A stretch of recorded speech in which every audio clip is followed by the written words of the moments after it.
వివాహము అన్ని విషయములలో ఘనమైనది. Marriage is honourable in all eight.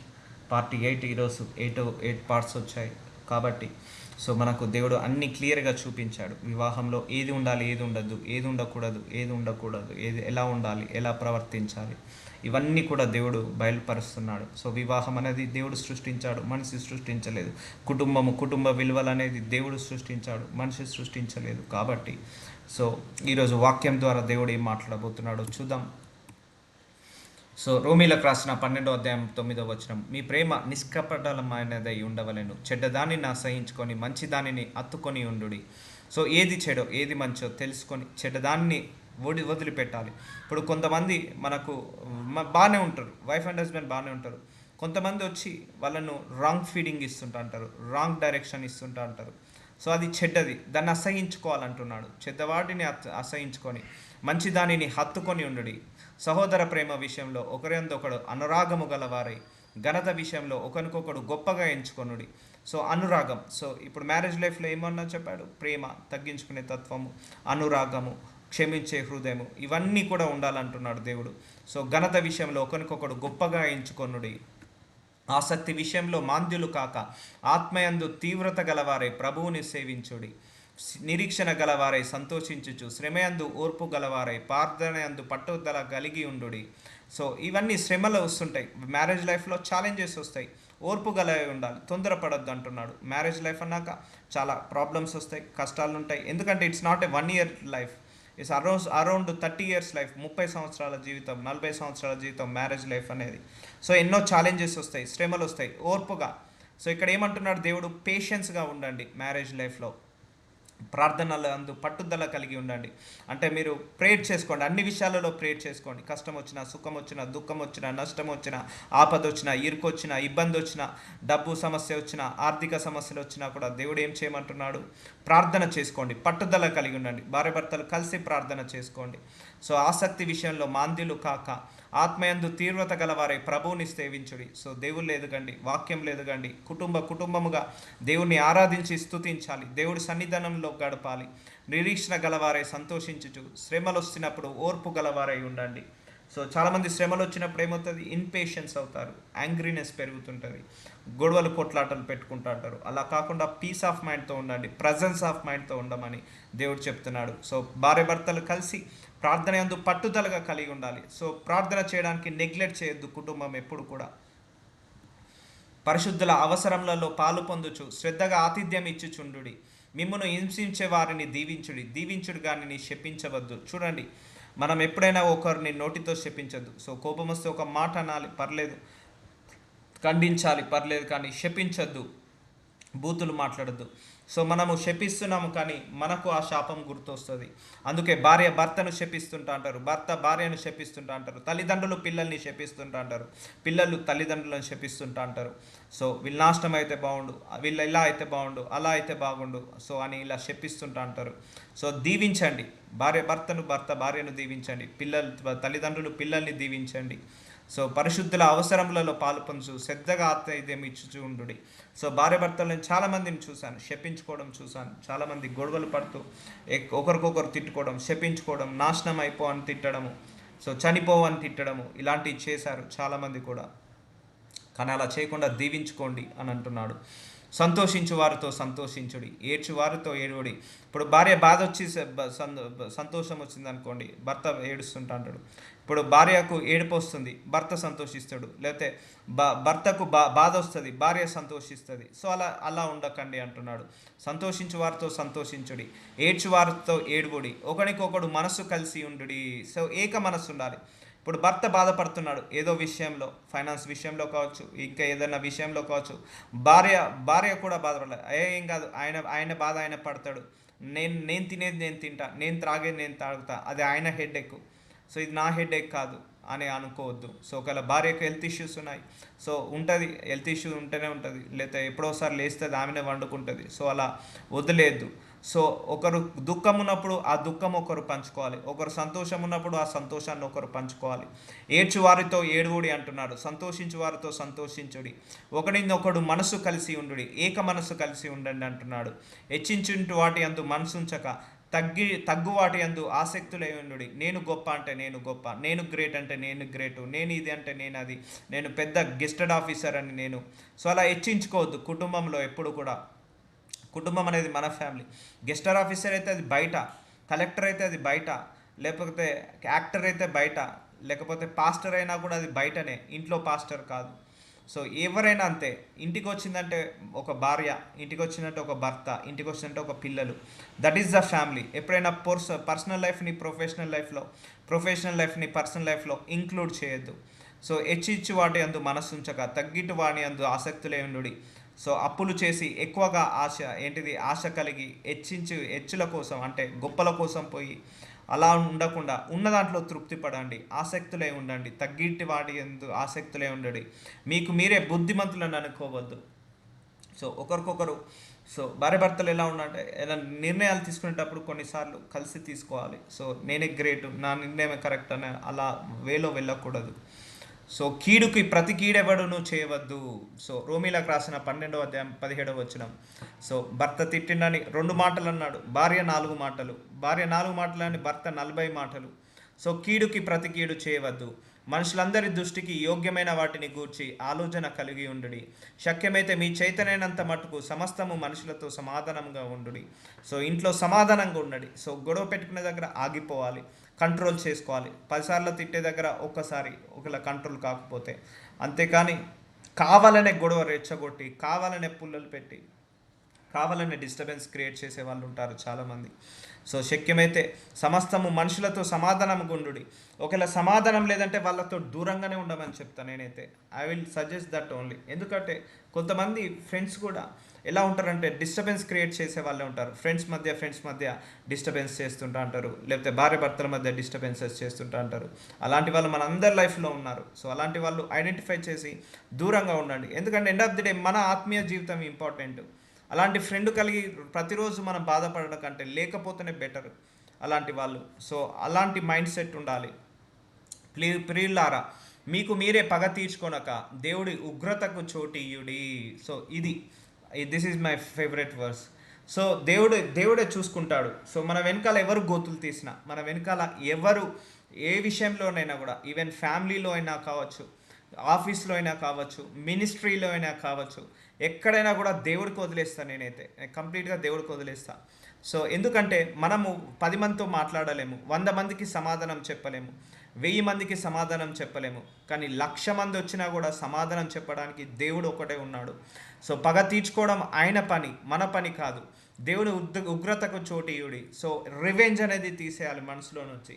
So తప్పు చేస్తే మందలించాలి, అక్కడికే మందలించేసి వదిలేయాలి. మందలించకపోతే కూడా ప్రాబ్లమే. సో ఎవరైనా తప్పు చేస్తున్నావు ఇంకోసారి చేయొద్దని మందలించడంలో తప్పే లేదు, అది మందలించాలి. కానీ పగ తీర్చుకోవద్దు, మందలించేసి దేవుడికి వదిలేసేయాలి. సో ఫస్ట్ టైం చెప్పాలి, సెకండ్ టైం చెప్పాలి, వినట్లేదా ఇక దేవుడికి వదిలేసేయాలి. సో దేవుడు ఉగ్రతకు చోటు ఇవ్వడి. సో దేవుడే పగ తీర్చుకుంటాడు, మనం పగ తీర్చుకోవాల్సిన అవసరం లేదు. నేను ప్రతిఫలమునిత్తునని ప్రభు చెప్పుచున్నాడని రాయబడి ఉన్నది.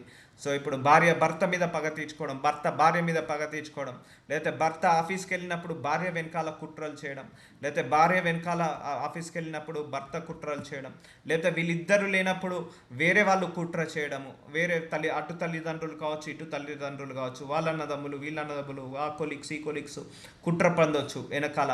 సో ఎవరు తీసుకున్న గోతులో వాళ్ళే పడతారు. కాబట్టి పగ తీర్చుకొనక దేవుడిచ్చి ఉగ్రతకు చోటు ఇవ్వడి. ఆయన పగ తీర్చుకుంటే మాత్రం ఒక 20-30 సంవత్సరాలైనా కోలుకోలేరు. మన పగ తీర్చుకుంటే మనమే బదనామవుతాము. కానీ ఆయన పగ తీర్చుకుంటే మాత్రం కనీసం ఒక 10-20 సంవత్సరాలైనా వాళ్ళు కోలుకోలేరు. అంత దేవుడి యొక్క ఉగ్రతలా ఉంటుంది. అందుకే మీకు మీరే పగ తీర్చుకొనక, సో ఒకవేళ తప్పు చేసిందా ఖండించండి, వదిలేసేయండి దేవుడికి, మిగిలిన ఆయనే చూసుకుంటాడు. సో ఎక్కడైనా వర్తిస్తుంది. ఇప్పుడు ఒక సంఘం నడుస్తుంది, సంఘం వెనకాల అనేక మంది గోతులు తీస్తుంటా అంటారు.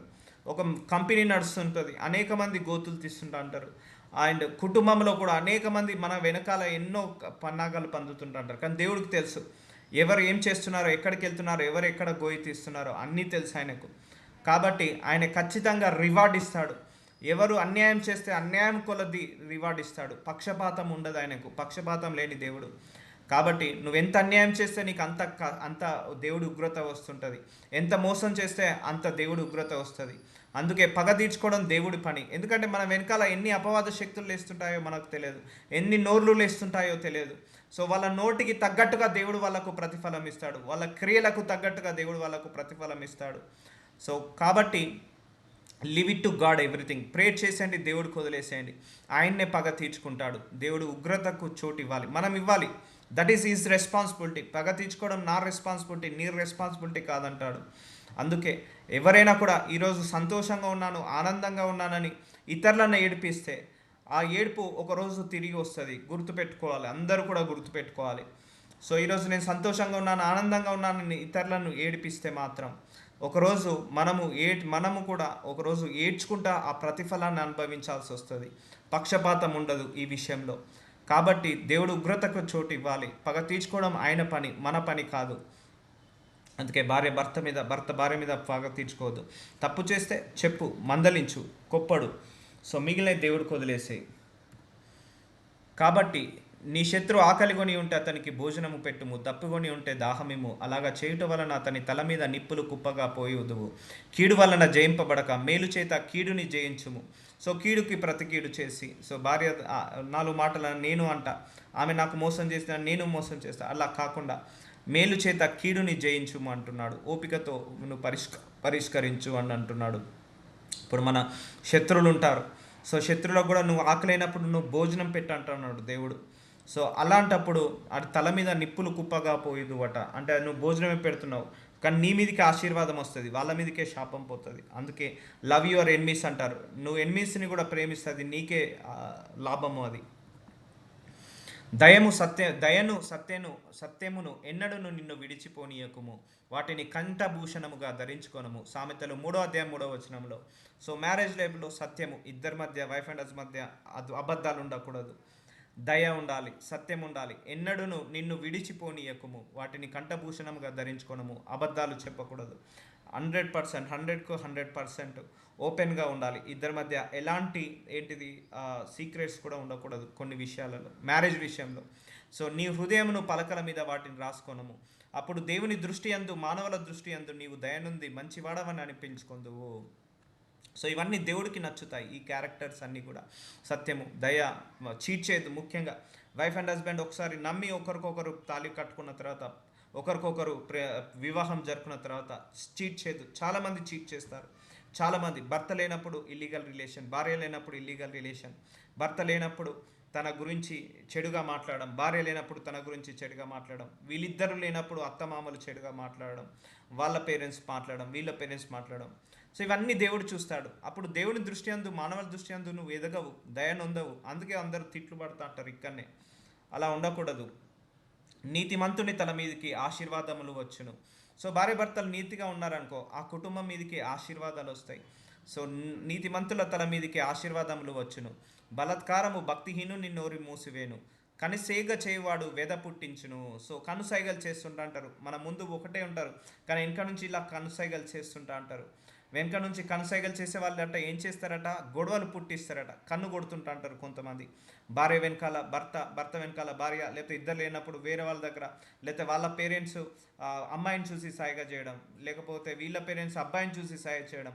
ఇలా కను సైగలు చేసే వాళ్ళు మన జీవితంలో చాలామంది ఉంటారు. ఆఫీస్లో కూడా సైగలు ముందు మంచిగానే ఉంటారు, వెనకాల నుండి ఇట్లా సైగలు చేస్తారు, కను సైగలు చేస్తుంటారు. అలాంటి వాళ్ళు గొడవలు పుట్టించే వాళ్ళు ఉంటారు. పనికి మాలిన వదురుబోతు నశించును. సో వదురుబోతును నశించిపోతారు. సో ఇవన్నీ జరుగుతుంటాయి మ్యారేజ్ లైఫ్లో, చూస్తున్నాం మనం కూడా. ఇప్పుడు భార్యను చూసి వాళ్ళ పేరెంట్స్ ఇట్లా కనుసైగా చేస్తారు, భర్తను చూసి కనుసైగా చేస్తారు, ఇలా చేయి, అలా చేయి, ఇట్రా అట్రా అని కనుసైగలతో చేసే వాళ్ళు డేంజర్. ఐస్తో ఆపరేట్ చేస్తుంటా అంటారు, వాళ్ళు టూ మచ్ డేంజర్. వాళ్ళు వెద పుట్టించును అంటే గొడవలు పుట్టిస్తుంటా అంటారు. సో నీతిగా ఉండాలి భార్య భర్తలు కుటుంబంలో, నీతిగా నిజాయితీగా ఇద్దరు కలిసి. ఇప్పుడు భర్త భార్యను చీట్ చేస్తుంది, భార్య భర్తను చీట్ చేస్తుంది. దేవా నన్ను ఆశీర్వదించు, దేవా నన్ను ఆశీర్వదించు అంటే ఆశీర్వదించలేడు. ఒకసారి మ్యారేజ్ ఏంటంటే భార్య భర్త పిల్లలు, అదొక కుటుంబము. ఆ కుటుంబము దేవుడి చేత కట్టబడాలి, వాక్యం చేత కట్టబడాలి.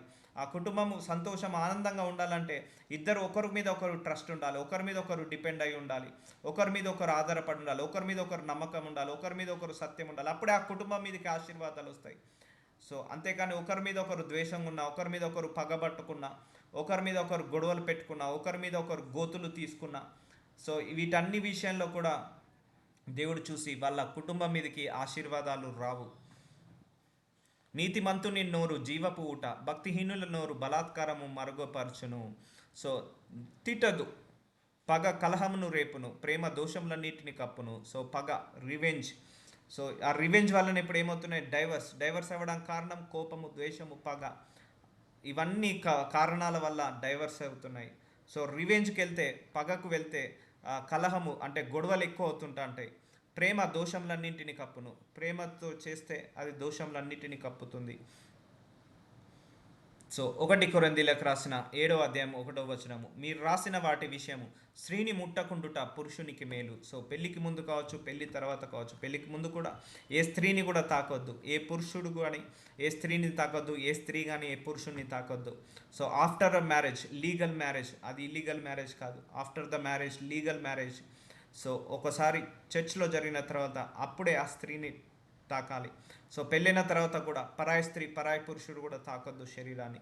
స్త్రీని ముట్టకుండా పురుషునికి మేలు. ఇప్పుడు చూడండి, నేను నిన్న ఒక సందర్భంలో చెప్పడం జరిగింది. సో కావాలని కొంతమంది పురుషులు స్త్రీని తాకాలని ట్రై చేస్తుంటా అంటారు ఆఫీస్లలో, కావాలనే సెకండ్, అవసరం లేకుండా సెకండ్ ఇస్తుంటా అంటారు. అది ముట్టడమే. నువ్వు సెకండ్ ఇస్తున్నా కూడా అమ్మాయిని టచ్ చేసినట్టే. సో తాకడము అది పురుషునికి మేలు. ఎంత ముట్టకుండా ఉంటే అబ్బాయి కానీ అమ్మాయి కానీ, ఎంత సెకండ్ ఇవ్వకుండా, ఎంత ముట్టకుండా ఉంటే అదే మేలు. ఇక్కడ చూడండి వాక్యము, స్త్రీని ముట్టకుండుట పురుషునికి మేలు. సో అది మేలు, చాలా మేలు అది. కొంతమంది కావాలనే అమ్మాయిలను టచ్ చేస్తుంటా అంటారు బస్సులలో, లేకపోతే కార్లలో, లేకపోతే క్యాబ్లలో, షాపింగ్కి వెళ్ళినప్పుడు. అది వాళ్ళకు ప్రాబ్లం, అది వాళ్ళకు అర్థం కావట్లేదు, అది ప్రాబ్లం అది. ఆఫీస్లలో కూడా కావాలనే సెకండ్ ఇస్తుంటా అంటారు. ఆఫీసులలో కూడా కావాలనే హక్ చేసుకోవడం, భుజం మీద చేయడం. సో మ్యాక్సిమం అవాయిడ్ చేయాలి, స్త్రీని ముట్టడానికి అవాయిడ్ చేయాలి, పరాయి స్త్రీని ముట్టడానికి అవాయిడ్ చేయాలి.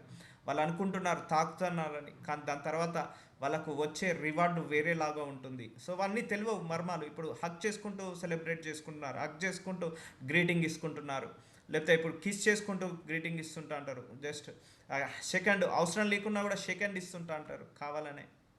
అది పురుషుడికి మంచిది కాదు.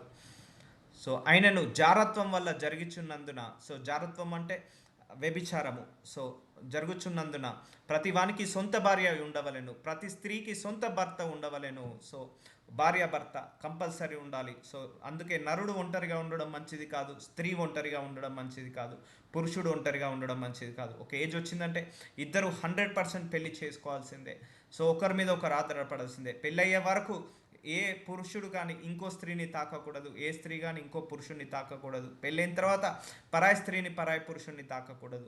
ప్రతి స్త్రీకి సొంత భార్య ఉండాలి, ప్రతి స్త్రీకి సొంత భర్త ఉండాలి, ప్రతి సొంత భార్యకు భర్త ఉండాలి అని ఇక్కడ దేవుడు చెప్తున్నాడు. భర్త భార్యకును, అలాగుననే భార్య భర్తకు వారి వారి ధర్మములు నడపవలెను. సో భర్త భార్య మీద, భార్య భర్త మీద ఇద్దరికి కొన్ని రెస్పాన్సిబిలిటీ ఇచ్చాడు దేవుడు, అది వాళ్ళే చేయాలి. సో చాలామంది కూడా ఆ రెస్పాన్సిబిలిటీస్ కూడా వేరే వాళ్ళకి ఇస్తుంటా అంటారు, అలా ఇవ్వకూడదు. భర్త భార్యకు, అలాగుననే భార్య భర్తకు వారి వారి ధర్మములు నడపవలెను. ఎవరి పని వాళ్ళు చేయాలి. భర్తగా కానీ భార్యకు తన దేహము పైన అధికారము లేదు. సో ఆ భార్య మీద తన భర్తకు మాత్రమే అధికారం ఉండాలి, దేహం మీద వేరే వాళ్ళకు అధికారము ఉండకూడదు. అలాగుననే భార్యకు కానీ భర్తకు తన దేహము పైన అధికారము లేదు. చూడండి, ఒక భర్త భార్య పెళ్ళైన తర్వాత ఒకరి మీద ఒకరు అధికారం ఉండాలి, శరీరం మీద లేకపోతే అథారిటీ మీద. కానీ ఇప్పుడు పెళ్ళైనాక కూడా ఆ అమ్మాయి తరఫున పేరెంట్స్, అబ్బాయి తరఫున పేరెంట్స్ ఇన్వాల్వ్ అవుతుంటా అంటారు. సో కంప్లీట్ అధికారము భార్య మీద భర్త, భర్త మీద భార్య. లేకపోతే పెళ్ళైన తర్వాత కూడా ఇంకా ఇల్లీగల్ రిలేషన్స్, అది దేవుడి దృష్టికి అసహ్యము.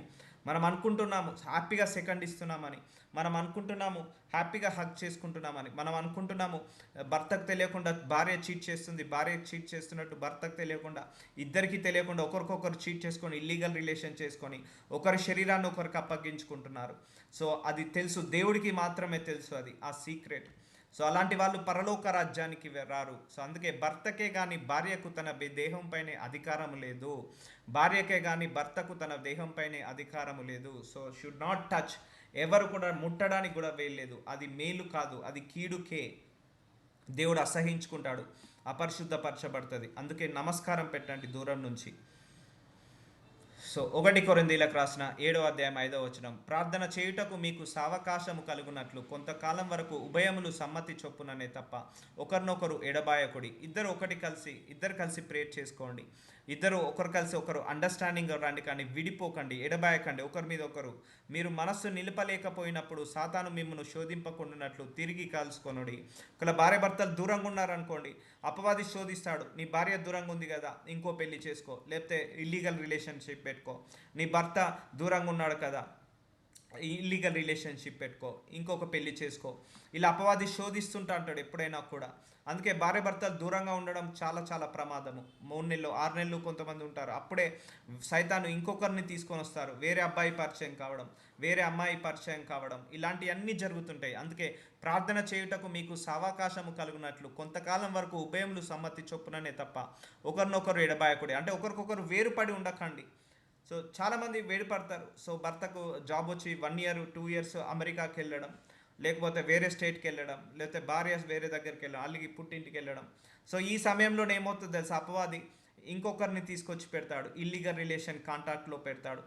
అందుకే మ్యాక్సిమం భార్య భర్త కలిసే ఉండాలి. మీరు మనసు నిలపలేకపోయినప్పుడు సాతాను మిమ్మల్ని శోధింపకుండానట్లు తిరిగి కలుసుకొనుడి. సాతాను వచ్చి శోధిస్తాడు తప్పకుండా. ఇప్పుడు చాలామంది కూడా చూడండి, భర్త ఎటు అమెరికాకి వెళ్ళాడు, లండన్కి వెళ్ళాడు, వేరే స్టేట్కి వెళ్ళాడు, ఒక 6 మంత్స్ అయింది. ఈలోపు భార్యకి ఇల్లీగల్ రిలేషన్, లేకపోతే ఆ భర్త అక్కడ ఉండి వేరే ఇల్లీగల్ రిలేషన్లో కాంటాక్ట్ కావడం అపవాది కంపల్సరీ పెడతాడు. అందుకే భార్య భర్త వేరుపడి ఉండకండి అంటాడు. అందుకే పురుషుడు స్త్రీ ఒంటరిగా ఉండకండి అంటాడు. సో ఇది మంచిది కాదు. అపవాది శోధిస్తాడు. పురుషుడు స్త్రీ ఒంటరిగా ఉన్న, భార్య భర్తలు వేరుగా ఉన్న అపవాది వచ్చి శోధించి పాపం చేపిస్తాడు. సో ఇవన్నీ కూడా మంచిది కాదు. శోధింపకుండానట్లు తిరిగి కలుసుకొనుడి. ఇది నా ఉపదేశమే కానీ ఆజ్ఞ కాదు. ఇప్పటివరకు ఈ వాక్యాలన్నీ చెప్పాము. This is not a order, it's మీకు టీచింగ్ మాత్రమే, గైడ్లైన్స్ మాత్రమే. This up to you. ఇక దేవుడు ఒకటే అంటాడు, నీకు వాక్యం వచ్చింది కదా, నీ ఇష్టం, పాటిస్తావా పాటించవా, ఇష్టపడతావా ఇష్టపడవా, ముట్టనిస్తావా ముట్టనియవా, పెళ్లి చేసుకుంటావా చేసుకోవా, చేసుకున్నాక కలిసి ఉంటావా విడిపోతావా. ఇప్పుడు ఇంత వాక్యం వచ్చినా కూడా డైవర్స్ తీసుకోవడమా తీసుకుపోవడమా మన చిత్తమే. ఇంత వాక్యం మనం చెప్పిన తర్వాత కూడా భార్య భర్తలు కొట్టుకోవడమా కలిసి ఉండడమా మన చిత్తమే. అందుకే దేవుడు ఆజ్ఞ ఇవ్వాడు ఎప్పుడైనా కూడా. ఇప్పుడు హితోపదేశమే కానీ ఆజ్ఞ కాదు. అంటే మీకు మంచి మాటలు చెప్తున్నాను, ఇదొక గైడ్లైన్స్, ఇదొక important news, it's a breaking news లాంటిది. But it's not a order. మనుషులందరూ నా వలె ఉండగోరుచున్నాను అంటే దేవుడు అనుకుంటున్నాడు అందరూ నీతిగా ఉండాలి, పరిశుద్ధంగా ఉండాలి, నా చిత్త ప్రకారం కుటుంబాలు కట్టుకోవాలి, నా చిత్త ప్రకారం కుటుంబంలో ఎదగాలి అని దేవుడు కోరుకుంటున్నాడు. అయినను ఒకడొక విధమును మరి ఒక విధమును ప్రతి మనుష్యుడు తనకున్న కృపావరంను దేవుని వలన పొంది ఉన్నాడు. నా వల నుండుట వారికి మేలని పెళ్లి కాని వారితోను విధవరాండ్రతో చెప్పుచున్నాను. అయితే మనసు నిలపలేకపోయిన ఎడల పెళ్లి చేసుకొనవచ్చును. కామ తప్తులగుట కంటే పెళ్లి చేసుకునుట వేలు. సో ఒక ఏజ్ వచ్చిన తర్వాత పెళ్లి చేసుకోవడం బెటర్, అదే బెటర్. అంతేకాని నలుగురితో తిరగడం, 5గురితో తిరగడం, దీనికంటే పెళ్లి చేసుకొని ఒకరితో ఉండడము చాలా బెటర్ అని అంటున్నాడు దేవుడు. మరియు పెళ్ళైన వారికి నేను కాదు ప్రభువే ఆజ్ఞాపించినదేమనగా, చూసారా, పెళ్ళైన వారందరికీ కూడా దేవుడు ఆజ్ఞాపిస్తున్నాడట. నేను కాదు అంటే ఇక్కడ ప్రవక్త కాదు, నేను కాదు, ఎవరు కాదు, దేవుడే రాసి పెట్టాడు. ఏమనగా భార్య భర్తను ఎడబాయకూడదు. సో భార్య భర్తను విడిచిపెట్టకూడదు, డైవర్స్ ఇవ్వకూడదు. ఎడబాసిన ఎడల పెళ్లి చేసుకోనకుండా వలెను. ఒకవేళ వదిలేస్తే అది పెళ్లి చేసుకోకుండా అలాగే ఉండాలి అని అంటున్నాడు. కానీ అలా జరగట్లేదు. అసలు విడిపోద్దు. సో విడిపోయిన్లు ఒకవేళ ఏదైనా కలిసి ఏదైనా మనస్పర్ధలు వచ్చి ఎడబాసిన పెళ్లి చేసుకోనకుండా వలెను, లేదా తన భర్తతో సమాధాన పడవలెను. సో గొడవలు కొట్లాటలు మానేసుకొని తిరిగి వచ్చి సమాధాన పడాలి. సో ఒకసారి పెళ్ళైందంటే ఆయనే భర్త, ఒకసారి పెళ్ళైందంటే ఆమెనే భార్య. సో కాబట్టి 100% avoid the divorce in the marriage. Challenges ఉంటాయి. సో ఇన్లాస్తో ఛాలెంజెస్ ఉంటే వాళ్ళని పక్కకు పెట్టేయండి, లేకపోతే బ్రదర్స్తో సిస్టర్స్తో ఛాలెంజెస్ వస్తున్నాయా వాళ్ళకు దూరంగా ఉండండి. End of the day your wife, your husband and your kids, that is your family. Ultimately that is your family. So ఎడబాసిన ఎడల పెళ్లి చేసుకొనకుండా వలెను, లేదా తన భర్తతో సమాధాన పడవలెను. మరియు భర్త తన భార్యను పరిత్యజింపకూడదు.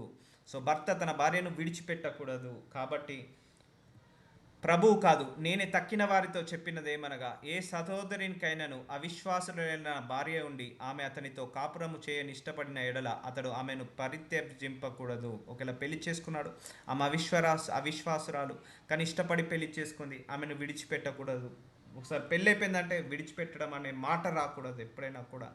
100% ప్యాచప్కే ట్రై చేయాలి. 100% అది దాన్ని అతికించడానికే ట్రై చేయాలి, కానీ విడగొట్టడానికి ఎప్పుడు కూడా ట్రై చేయకూడదు అంటున్నాడు. ఒకవేళ పెళ్ళైంది, అవిశ్వాసరాలతో పెళ్ళైంది, సో 100% ఆమెను విడిచిపెట్టకూడదు. పెళ్ళికి ముందు నువ్వు అవిశ్వాసులను పెళ్లి చేసుకున్నాను, ఇక తర్వాత అవిశ్వాసరాలు ఏందని అనుకోవద్దు. సో పెళ్ళికి ముందే ఆలోచించుకోవాలి, అవిశ్వాసరాల, పొట్టిగుందా పొడుగుందా, పొడుగున్నాడా పొట్టిగున్నాడా, ప్యాకేజ్ ఉందా, శాలరీ ఉందా, కార్ ఉందా, బిల్డింగ్ ఉందా, ఇవన్నీ పెళ్ళికి ముందే.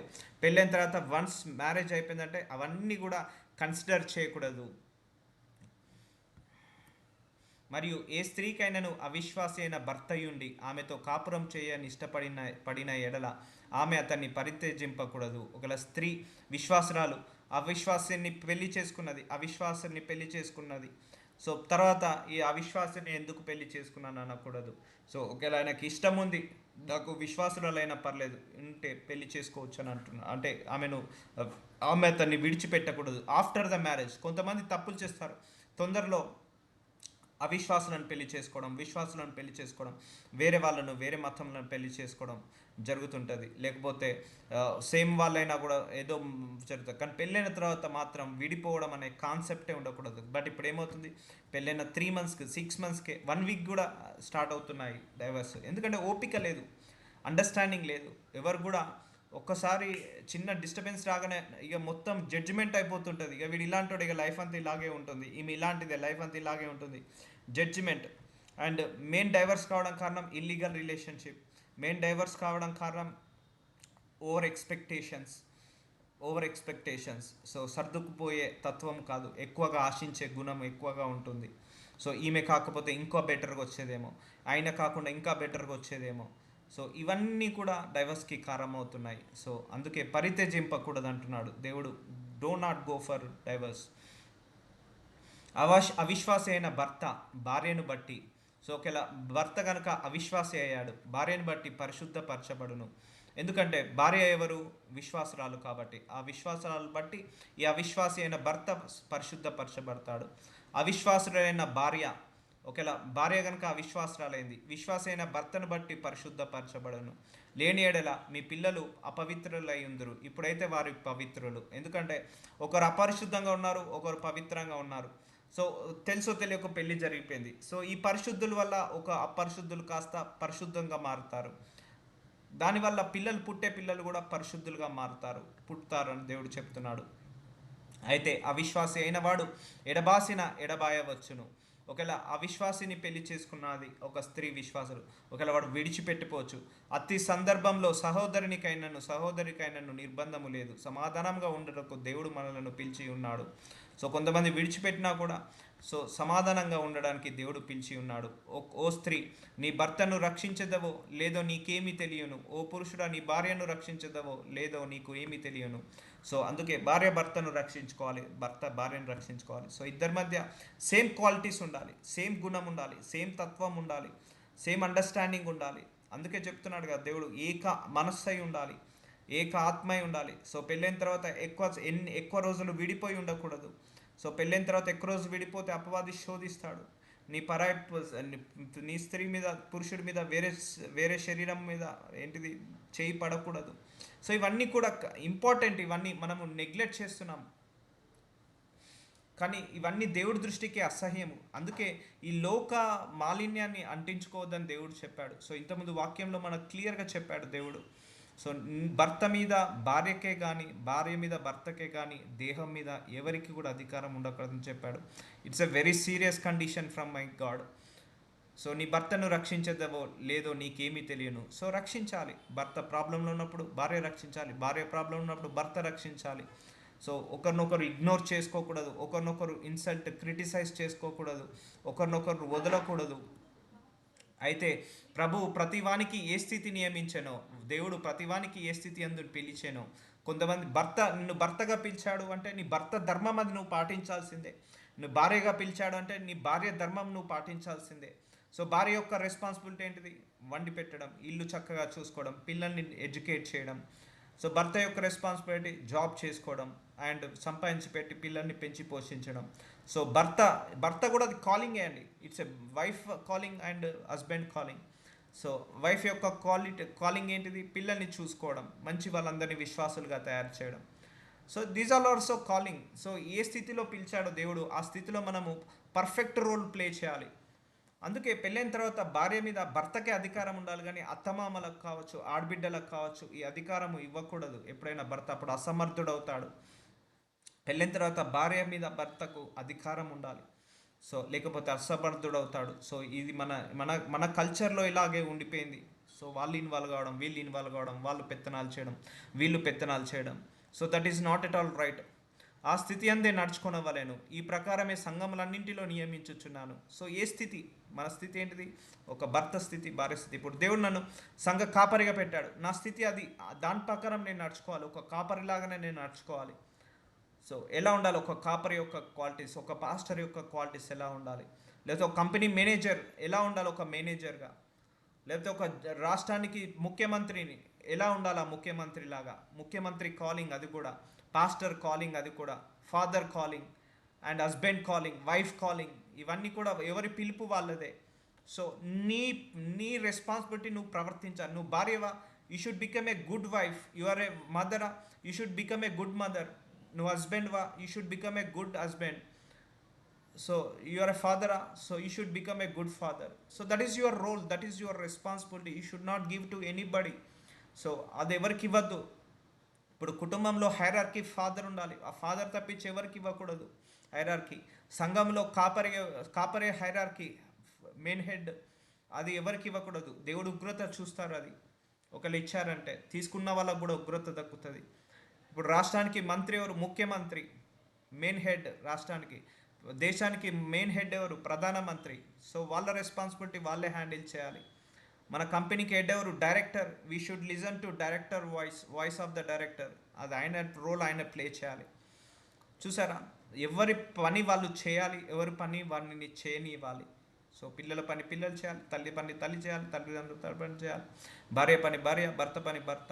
సో ఫైనల్గా ఎవరి రెస్పాన్సిబిలిటీ వాళ్ళు. సో ప్రతి వానికి ఏ స్థితి నియమించను.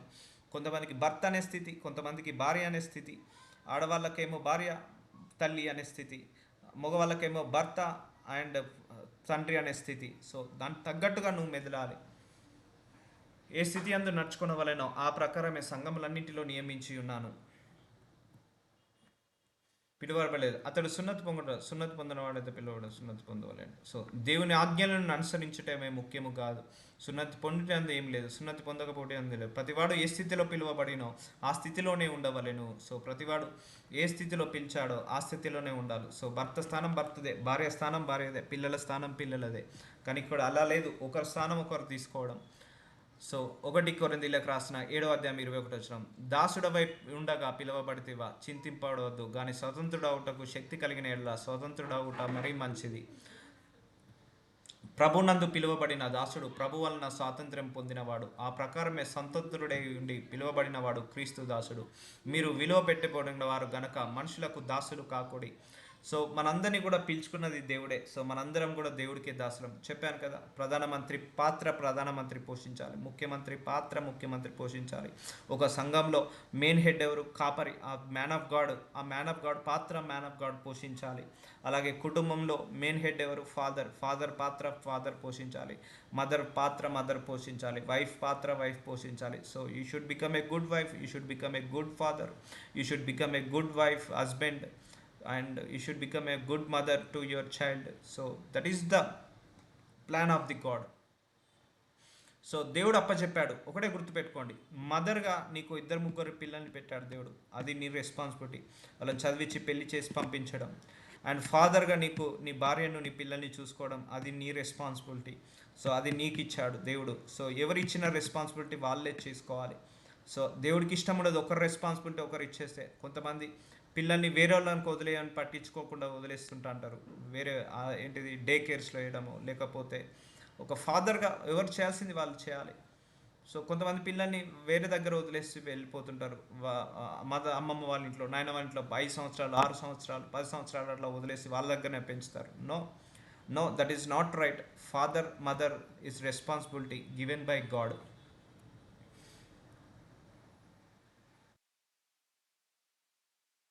సో 1 కొరింథీయులకు రాసిన 7వ అధ్యాయం 24వ వచనం, ప్రతి మనుష్యుడు ఏ స్థితిలో పిలువబడేనో ఆ స్థితిలోనే దేవునితో సహవాసము కలిగి ఉండవలేను. సో దేవుడు ప్రతి ఒక్కరికి ఒక్కొక్క రోల్స్ రెస్పాన్సిబిలిటీ ఇస్తాడు, అది మనము చేయాలి. ఇప్పుడు మన ఆఫీస్లో ఉన్నాం, సో జూనియర్ పొజిషన్ ఇచ్చాడు, ఆ జూనియర్ పొజిషన్లో నమ్మకంగా చేయి, అంతేకాని ఆ మేనేజర్ పొజిషన్లో కొట్టాయాలని నువ్వు ఆలోచించొద్దు. సో అది నీ స్థితి కాదు, మేనేజర్ స్థితి మేనేజర్దే, లీడ్ స్థితి లీడ్దే, అండ్ జూనియర్ పొజిషన్ జూనియర్దే, సీనియర్ పొజిషన్ సీనియర్దే, మంత్రి పొజిషన్ మంత్రిదే, డైరెక్టర్ పొజిషన్ డైరెక్టర్దే. సో ఏ స్థితిలో నువ్వు ఉన్నావో ఆ స్థితిలో నువ్వు దేవుని నువ్వు సాటిస్ఫై చేయి. సో అప్పుడు దేవుడు నిన్ను హెచ్చిస్తాడు. So will continue tomorrow.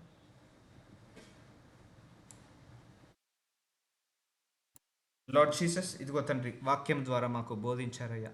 ఇదిగో తండ్రి, ఏ స్త్రీని కూడా పురుషుడు ముట్టకుండా ఉండుట మేలు అని చెప్పావు తండ్రి. ఇదిగో తండ్రి, బయట అలా లేదు నాయన, మీ చిత్తానికి విరుద్ధంగా నడుస్తుంది తండ్రి. అయ్యా ప్రభువ, తన సొంత స్త్రీ మీద భర్తకే అధికారం ఉండాలి, శరీరం మీద, అలాగే భార్య మీద సొంత పురుషుడికే అధికారం ఉండాలని మీ వాక్యం సెలవిస్తుంది అయ్యా. ఈ ప్రకారంగా నడుచుకోవట్లేదు తండ్రి, ఈ చిత్త ప్రకారంగా నడుచుకోవాలని ప్రార్థిస్తున్నాను. అలాగే పెళ్ళైన తర్వాత భార్య భర్తలు ఎక్కువ రోజులు వేరుగా ఉండొద్దని మీరు చెప్పారయ్యా. అయ్యా, అలా వేరుగా ఉండకుండా ఇద్దరిని ఏకం చేయమని ప్రార్థిస్తున్నాను. అలాగే సో పురుషుడు స్త్రీ ఒంటరిగా ఉండడం నీ చిత్తము కాదని చెప్పారయ్యా. సరియా ప్రభు, ఈ వాక్యాలన్నీ కూడా మాకు బయలుపరిచావు తండ్రి. ఈ వాక్యం ఎంతమంది అయితే వింటున్నారో వినబోతారో వాళ్ళందరినీ కూడా మీ కృపను బట్టి ఆశీర్వదించమని ప్రార్థిస్తున్నాను తండ్రి. ఈ వాక్యాలందరూ విని భార్య భర్తలు మారిపోయి వాళ్ళ కుటుంబాలను చక్కగా కాపాడుకునే శక్తిని దయచేయమని యేసు నామంలో ప్రార్థిస్తున్నాను తండ్రి. Amen, amen. God bless.